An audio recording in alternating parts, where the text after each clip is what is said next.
എല്ലാരും അടിച്ചു കയറി വാ. കോട്ടും ഇതൊക്കെ കണ്ടോ?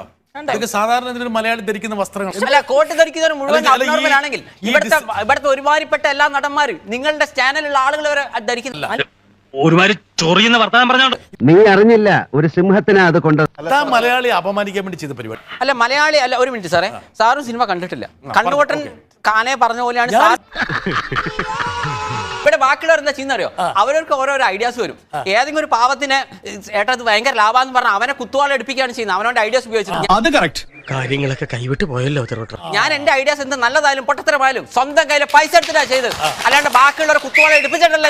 ഇടഞ്ഞ കൊമ്പന്റെ കൃഷ്ണമണിക്ക് തോട്ടി കയറ്റി കളിക്കില്ലേ, ചവിട്ടി താഴ്ത്തുന്നതിന് പാതാളം. ഞാൻ പറയുന്നു, നിങ്ങൾ ചെയ്യുന്ന ഒരു നല്ല സിനിമയാണെങ്കിൽ, നിങ്ങൾ ചെയ്യുന്ന നല്ലൊരു മെസ്സേജ് ആണ് കൊടുക്കുന്നെങ്കിൽ, മൊബൈലിൽ എടുത്താൽ പോലും ആ സിനിമ സൂപ്പർ ഹിറ്റ്. നല്ല അനുഭവജ്ഞാനമുള്ള തിരക്കഥാകൃത്തുക്കളുടെ ബെസ്റ്റ് സ്റ്റോറീസ്, അല്ലാതെ തിയേറ്ററിൽ കുറെ ടോപ്പ് ആക്കിയിട്ടോ കുറെ മൾട്ടിപ്ലസ് വന്നോട്ടോ മലയാള സിനിമ ഒരു ചുക്കും ചെയ്യാനാവും. എന്തൊക്കെ പറഞ്ഞാലും ഗുലാൻ ഒരു സംഭവമുണ്ട്. ഇവിടെ സന്തോഷ് ഇവിടെ ഒരു സിനിമ ഇറക്കി. എനിക്ക് സത്യം പറഞ്ഞ ആ സഹോദരനോട് ബഹുമാനിച്ചില്ല. മലയാള സിനിമ ഒരിക്കലും ജീർണിച്ച അവസ്ഥയിലേക്ക് പോയിട്ടില്ല.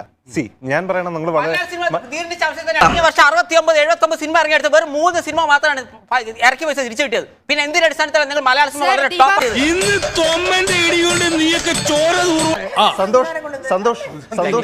സന്തോഷിന്റെ ഈ എനർജിയാണ് സന്തോഷിന് എന്നും ആൾക്കാരുടെ മുന്നിൽ ഒരു ഇതുണ്ടാക്കുന്നത്. ഇതൊന്നും അതുകൊണ്ടാണ് അയാൾ ഒരു നല്ല എന്റർടൈനർ ആണ്.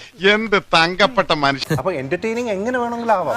ഈ പറയുമ്പോൾ അത് കാണണോ വേണ്ടി കാണിച്ചിട്ട് എന്റർടൈൻമെന്റ് ആകാം. അതാണ് താങ്കൾ. ഇത് വലിയ ശല്യമായല്ലോ.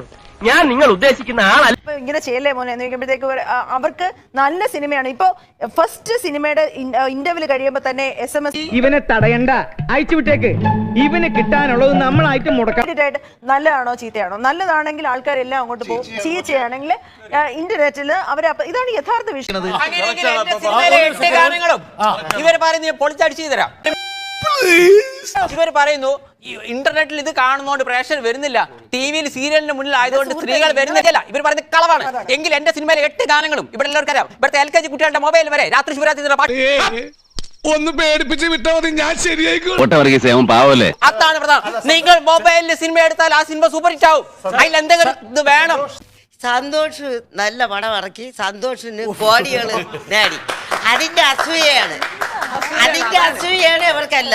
അഷ്ടമൂർത്തിയോട് മാത്രല്ല, എല്ലാവരോടും കൂടിയിട്ടാണ്. നിങ്ങളുടെ 3 പേരെ തന്തയ്ക്ക് വിളിക്കാൻ എനിക്കൊരു മടിയില്ല. വേണമെങ്കിൽ 2 പൊട്ടിക്കാൻ എന്റെ കൈ പോകും. എന്നെ കൊണ്ട് ചെയ്യിക്കരുത്. ഇപ്പൊ കാര്യങ്ങളൊക്കെ വ്യക്തമായല്ലോ. എന്നാ പിന്നെ ഞാനങ്ങോട്ട്